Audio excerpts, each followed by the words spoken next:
আসসালামু আলাইকুম এভরিওয়ান, আপনারা সবাই কেমন আছেন? আশা করি ভালো আছেন। আমিও ভালো আছি। এই যে আজকে সকাল থেকে ব্লগটা শুরু করেছি।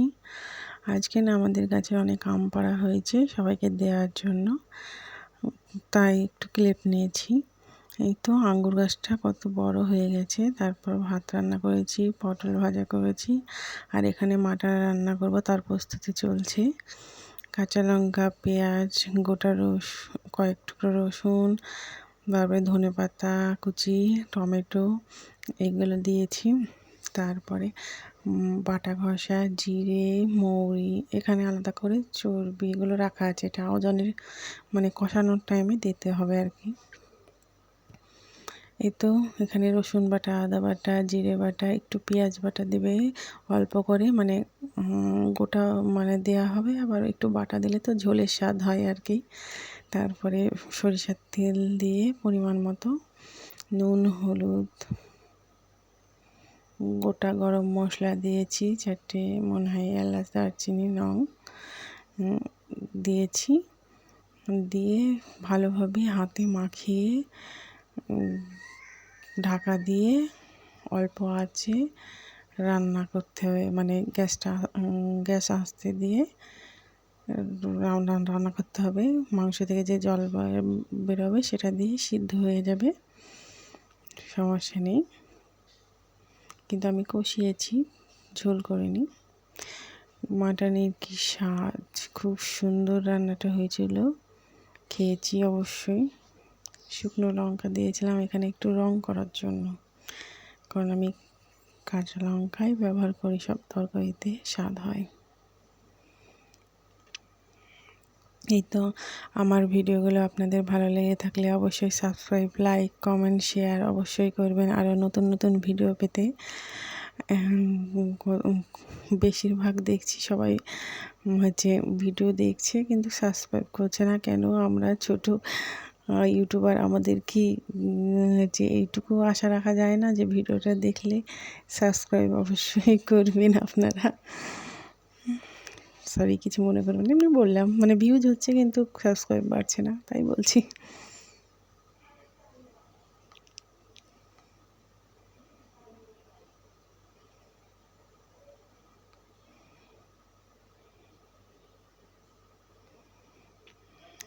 এই তো কষানোর টাইমে ফাইনাল লুক দেখে দিচ্ছি না, এই ওটা হচ্ছে কষানোর পর এই চর্বিগুলো দিচ্ছিলাম। হ্যাঁ, এটা হচ্ছে নামানোর টাইমে গরম মশলা আর একটু ঘি দিয়ে নামাবেন, অনেক সুন্দর সেন্ট বেরোয় কিন্তু।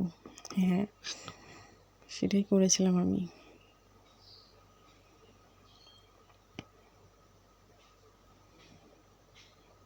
তারপরে দুপুরে আমাদের খাওয়া দাওয়া শুরু করেছিলাম হয়তো পটল ভাজা আর হচ্ছে মাটন কষা দিয়ে।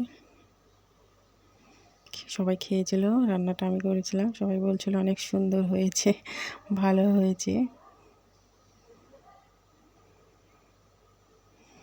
এই তো লম্বা লম্বা করে পটল ভেজেছিলাম, কাঁচা লঙ্কা, পেঁয়াজ দিয়ে, নুন আর হলুদ।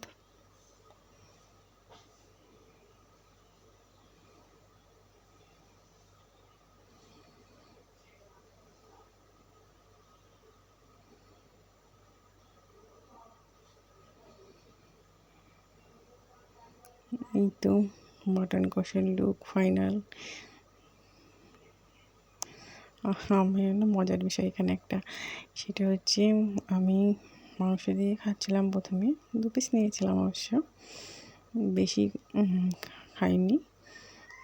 তারপরে হচ্ছে এই তেল দিয়ে মানে চর্বি দিয়ে খাচ্ছিলাম, তো অনেক সুন্দর স্বাদ লাগছিল। সেই স্বাদের ভাগ হবে না। আপনারা সবাই জানেন মাটনের চর্বির সেই স্বাদ।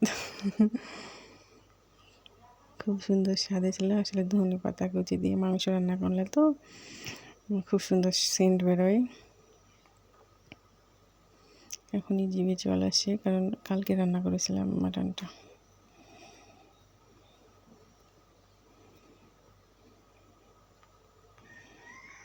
আমার হচ্ছে ওই যে সামনেখানে বসে আছে, আমি ভেবেছিলাম ওটা হচ্ছে খাসির মাইটি, তাই বলে নিয়েছি, দিয়েও কামড়িয়ে দেখছি, দেখতে কিন্তু মাইটির মতনই লাগছে, কিন্তু কামড়িয়ে দেখছি ওটা হচ্ছে ফুসফুস টাইপের কিছু।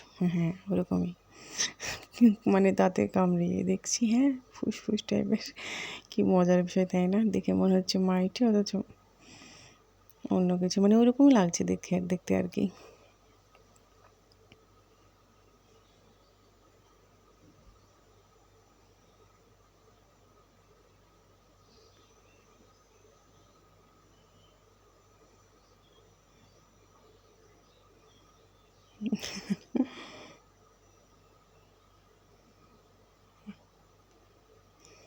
তারপরে খাওয়া দাওয়ার পর একটু ঘুমিয়েছিলাম, ঘুমানোর পর হচ্ছে দেখি জাম গাছে, ছাদের পাশে একটা জাম গাছ আছে, প্রচুর জাম ধরেছে, সবাই পেড়ে খায় আর কি, মিষ্টিও হয়েছে। এই তো ছাদের ভিউটা একটু দেখে দিলাম, চারিদিকে খালি গাছ আর গাছ। এই তো এই জামগুলো পেড়েছিলাম, দিয়ে সবাই মিলে খাচ্ছিলাম, মিষ্টি হয়েছে কিন্তু খুব সুন্দর। তারপরে বিকালের দিকেই তো হাঁটতে বেরিয়েছিলাম, আমাদের এখানে হাঁটার জায়গা আছে আর কি, সেখানে হাঁটতে পেরেছিলাম আমরা বোনেরা মিলে। তারপরে বাড়িতে এসে রাত্রিবেলায় বা একটু চপ খেতে মন চাইছিল, তাই একটু চপ খেয়েছিলাম। এটা ভেজিটেবল চপ, আমাদের এখানে মোড়ে আর কি দোকান আছে, খুব সুন্দর তৈরি করে, কিন্তু একবার খেলে প্রেমে পড়ে যাবে। হ্যাঁ খুব সুন্দর। আর এটা হচ্ছে মাংসের চপ, সেটা হচ্ছে পোলট্রির মাংস দিয়ে চপটা তরকারি, এটাও খুব সুন্দর। এটা এই মাংস, এর দোকানের চপে, এই মাংসর চপের জন্য বিখ্যাত আর কি, সবাই পছন্দ করে। তারপরে হচ্ছে এটা হচ্ছে আলুর চপ, এটাও খুব সুন্দর লাগছিলো গরম গরম। এই তো খাচ্ছিলাম সবাই মিলে, অনেকেই ছিল, প্লেটে আর নিইনি, সবাই মিলে যা মানে পেপারে দিয়েছে, পেপারে আমরা খেতে লেগেছি, অনেকেই ছিল অবশ্য। ততক্ষণ আজকের ভিডিও এই পর্যন্তই, ততক্ষণ আপনারা সবাই ভালো থাকবেন।